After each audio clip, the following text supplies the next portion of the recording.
Here we go, Cole Houshmand making a move. Can he dump the 5-5 here and really put the pressure on Jacob Wilcox? Wow. Big flare on the tail, drives up into the bowl, really fast in transition, and as a result, he's able to get back out in front of that wave, and that's going to be a big score. 2 big hits, and that is really probably going to push him up into the excellent range once again. That was amazing. What an incredible day of surfing to wrap up what's just been the most varied and bizarre week of surf. It's been excellent. You know, the surfing's been of just the highest level, and we got some worthy champions down there today. Jess, I feel like I've been through like an emotional roller coaster these past 6 days. Yeah, we have. We all have, haven't we? Yeah. Including the surfers. And I mean, that last final for Cole, that was the best surfing that I've seen all year in competition, hands down. Best 2 waves. It's like a highlight reel of his whole surfing career in that final. Yeah, talking about peaking in the final. Cole Houshmand did just that. Let's take a look at our men's bracket and his road to the final first. It was a quarterfinals yesterday in some tough conditions, Rich, where he had to overcome Mark Lacomar. Yeah, a little smaller yesterday, obviously, and got through the quarter against Mark Lacomar from France, and then had a big matchup this morning against Jackson Baker, the 2 powerhouses, and then, you know, got the nod over Jackson, got himself into the final against Jacob Wilcox, and that was always going to be an incredible goofy foot final. Here we go with Cole's road to the final. Starting right here, Cole Houshmand, Jess, no matter what the conditions, was able to put down excellent numbers. Yeah, when he was putting 8s down in conditions like this and this type of surfing and the depth of his bottom turns, we saw the tilt of that final bottom turn. But that right there was the start of the clue of the champ for this. Like, that was the start of it, where you're like, he's gonna go all the way. Took out Mark Lacomar in that quarterfinal. Small conditions here to take over and defeat Mark Lacomar, Richie. Yeah, you know, he was really on, really from the start of the event. And even when we had these little rights at alley rights, he was just looking so energetic and really using that big frame to his advantage. Then today, Jess, the waves came up and they were pretty big in the morning. Cole Houshmand threw down the hammer. This could easily have been like the best highlight clip of surfing that I've seen. Like, look at these turns, they're huge. The amount of depth he gets out of his bottom turns and the power, like, there's nothing else to say except perfection for me from this. It's just beautiful, big surfing, and you could feel it, couldn't you, Richie, the vibe coming in pretty early. Yeah, absolutely. Deep bottom turns, really picking those perfect spots to execute the big turns, and every turn was big. You know, CT level surfing, without a doubt. That was a 9.8. Combine that with a 9.17. Cole Houshmand, congratulations from the 2% crew. 18.97. 2-wave total out of a possible 20. That's peaking in the final. Yeah, really, that's how you want to script it, and that's what he followed through with it, you know, and you can think about doing that all you like, but to actually put it into play, that's another story. And congratulations to Jacob Wilcox as well. He had a great event, and this is, you know, a big result for his pathway onto the Championship Tour. Yeah. He's got 10,000 points. He's got a wild card into stop number 6 of the Championship Tour. That's the Surf Ranch Pro presented by 805. That's just a bonus, just on top of already this big 10,000 points and vaulting up the rankings on the Challenger Series. Yeah, he's going to be so overwhelmed today with emotions just seeing that. But he really risked it. He risked everything, and not just in the heats, but every single turn he put into this competition was either, you know, 1s or 10s for me. So I think he's well deserved, and there's so much more to come from him. Here we go. Here goes Cole. He's had a couple of 4-point rides, but that turn, that's got to be around 4.5 points already, and he's still hammering away at this wave. Bit of foam on the face. This one from Cole had more wobbles in it than, I don't know what, but... Something really wobbly. It's one of those waves that you draw on your exercise book at school. It was just so perfect from the takeoff. This guy is an absolute beast. I was...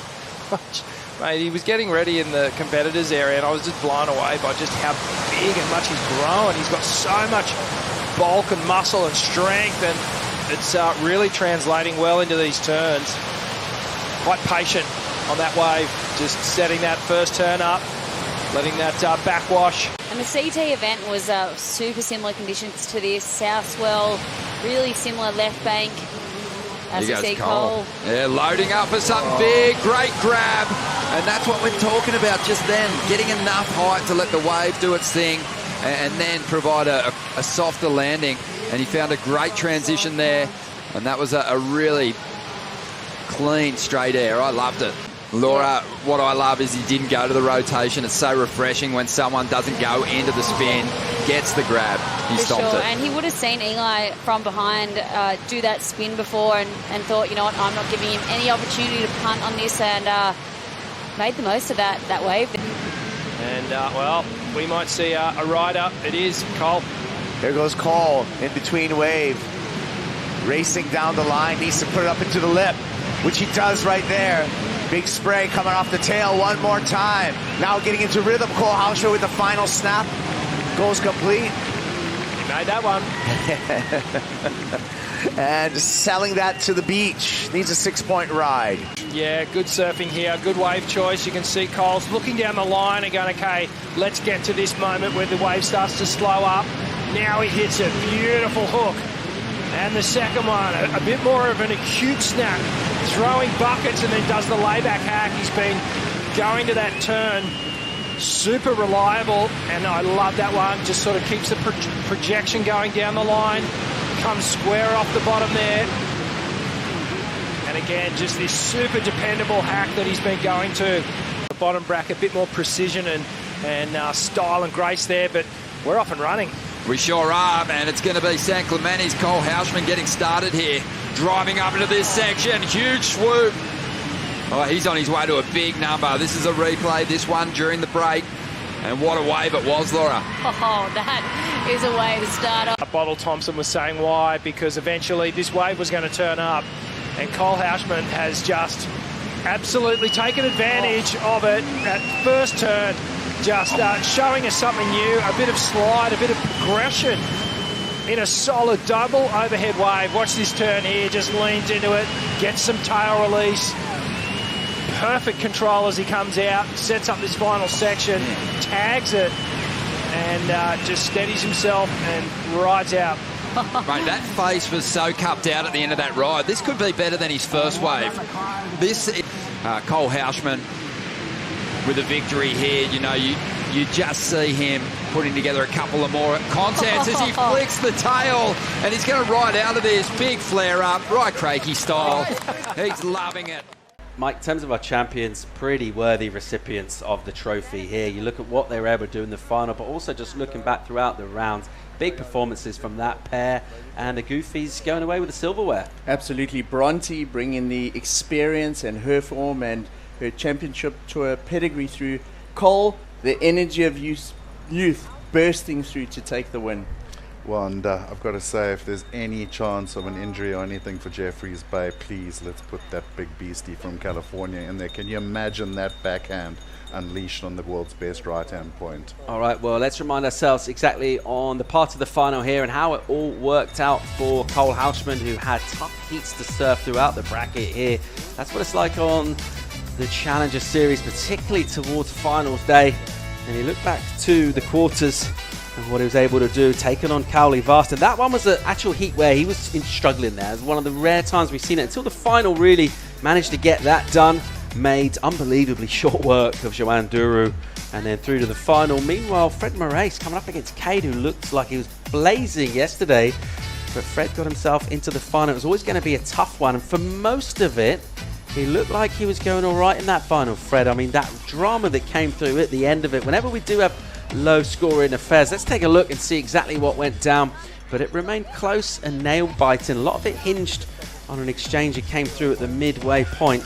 Let's just remind ourselves how this final was. Fred looked steely focused as he changed up the equipment and went into this one. Cole drawing first blood with this number. Yeah, and pretty much sticking to the game plan that's been working for him, which is hyper-aggressive backhand surfing right up in the lip line with loads of speed and power. Brady, though, really came to the party with this one. Great first turn, then just schralping through that massive carve in the heavy section and finishing strong.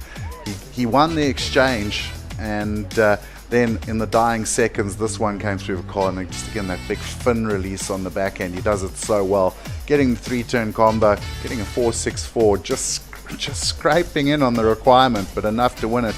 And I've got to say, my heart bleeds a little bit for Fred, because he got the next wave, but just behind the hooter. If the score had come for Fred's wave, we could have been looking at a different winner.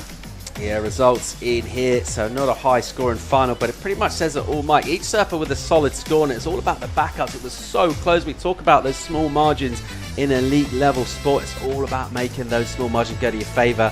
And ultimately, a question asked of Cole, and he answered it, got the job done. He kept his head up high, he kept his shoulders up, and he never said die until the last 25 seconds. So such a good illustration for any youngsters.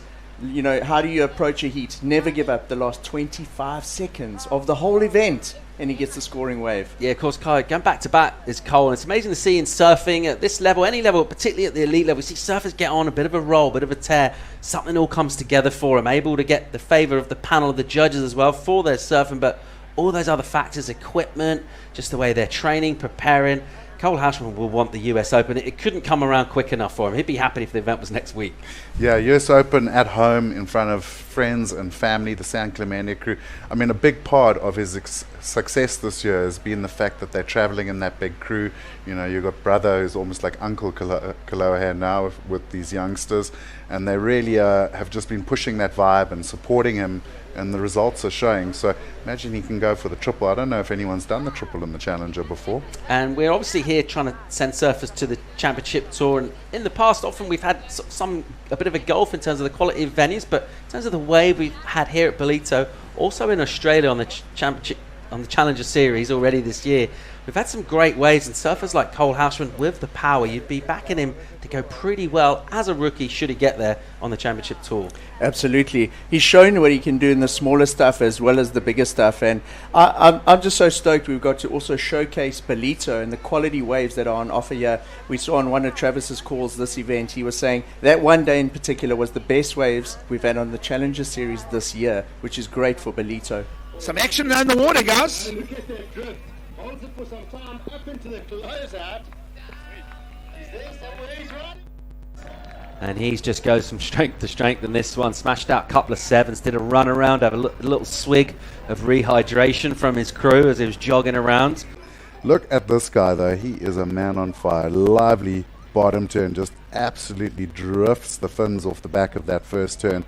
Then just had to really fight through two different directions of whitewater. Champagne cork there as we transition back to the big, bulky 6'3" of Cole Houshmand, the young American on a tear on the Challenger Series, and he'll blitz away his second wave of the semi-final, and he'll just a little left-handed salute to the crew as he will keep his momentum going. An early start of the 5.5, he adds the second number, and it's game on at the Ballito Pro. Now let's watch this wave, Gigs. Huge bottom turn, bang, just big power, rip, gets another one, comes flying around the section, throws it up again, and then this last little turn to finish. I think second wave of the set, perhaps offering Cole Houshmand the chance to improve on his 5.5 and stretch the lead. Big blunt hit there, throwing spray all the way out to almost showering his opponent, and that is another potential nail in the coffin, because everything right in that exchange for Cole Houshmand. We'll say goodbye to the 5.5, and those are big hits taking place on the back end. It was so big, I think I saw a few shad in there. It was incredible, just so much power, and he just hooks it so tight in the pocket. And when you